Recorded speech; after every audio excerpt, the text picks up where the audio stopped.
E dagli operai ai dipendenti della sanità, mobilitazione questa mattina a Venezia contro i tagli dei posti letto previsti dalle nuove schede ospedaliere della regione. Solo per l'ospedale civile di Venezia si parla di un taglio di ben il 25%.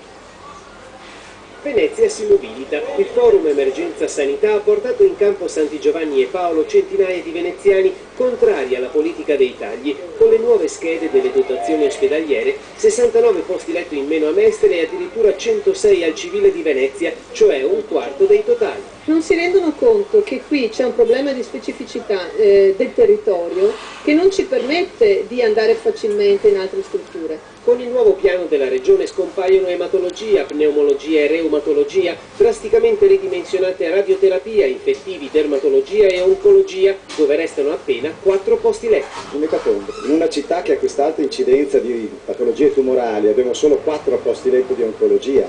La radioterapia dov'è? Le strumentazioni non parliamone, che siamo ancora fermi a 3 anni fa, 4 anni fa.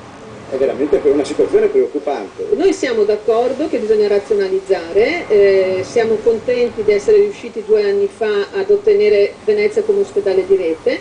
In questo momento però combattiamo per mantenere molti servizi ancora qui, non solo per noi, anche per quei milioni di turisti che ogni anno arrivano qui.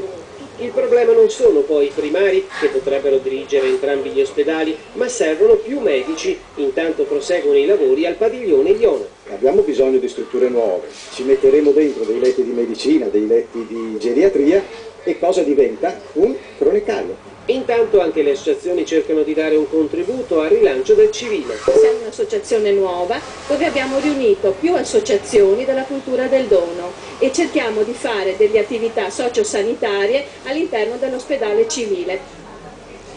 Adesso andiamo a